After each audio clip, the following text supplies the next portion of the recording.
call me Roy. Hi, welcome to Roy's Book Reviews.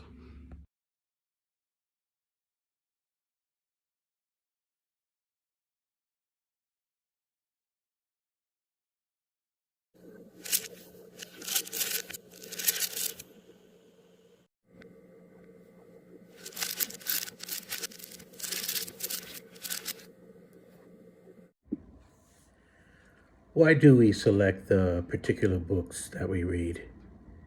With so many to choose from, ranging in publication date, from the first tomes to roll off a printing press, to those that were released earlier today, what leads us to the ones that we pick up and dive into?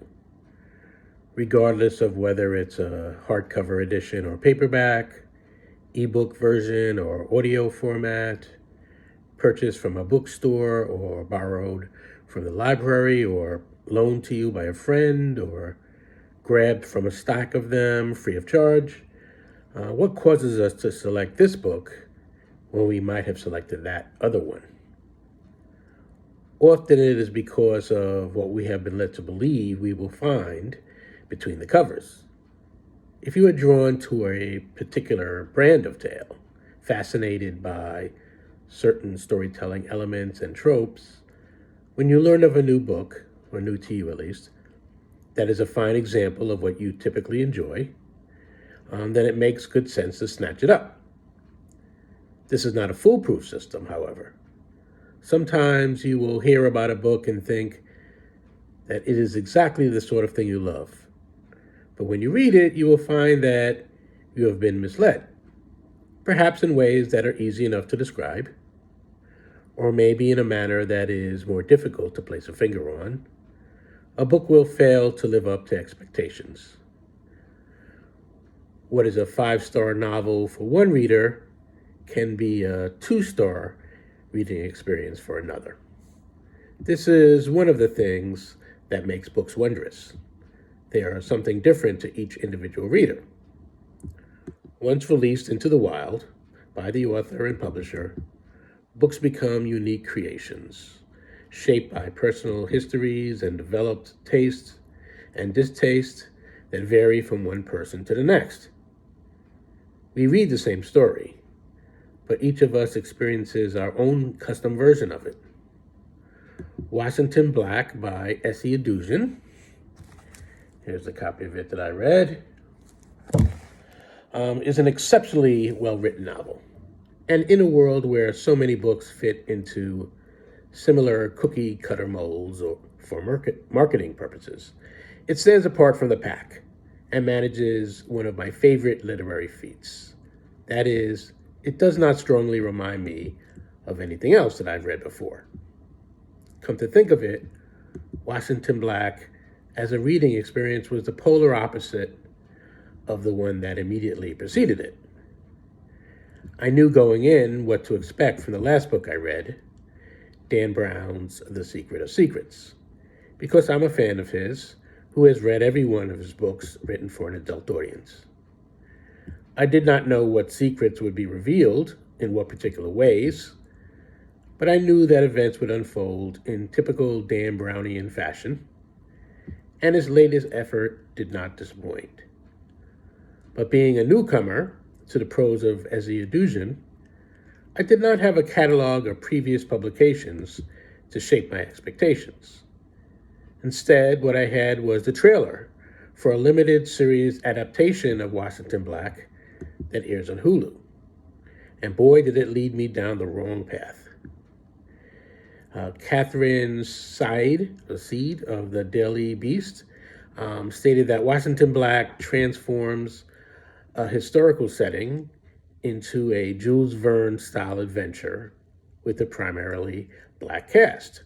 That sounded fantastic to me. As someone who enjoys fiction about the Black experience, enjoys historical fiction, and came into my own as a reader through the works of Jules Verne. The first 2 novels I read after promoting myself from kid books were Journey to the Center of the Earth and 20,000 Leagues Under the Sea. I did not stick with the adventure genre, but instead branched out, choosing to make reading an adventure by trying on many different genres and styles for size. Upon seeing the trailer for the Washington Black series and the description of a tale with a Jules Verne vibe with melanin added, I signed up, intending to read the novel and then watch the series, which is my preferred order. If you are someone who learns of this book in similar fashion and you find my review before picking it up, here's your warning that the trailer for the series is wildly misleading about the book. What Carolyn Seed said may indeed be an accurate description of the screen adaptation, but it is not how I would describe the book at all. Yes, there are elements of adventure, mostly crammed into the early part of the book. Yes, the setting does travel to different parts of the globe, taking us from a tropical island to the Arctic to a Middle Eastern desert. There's also a bounty hunter on Washington's trail to create a sense of potential danger at every turn.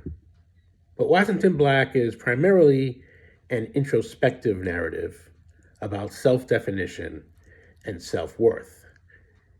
It is a tale of obsession, though not of sexual or romantic pursuits, but instead along the lines of, why did my father figure abandon me?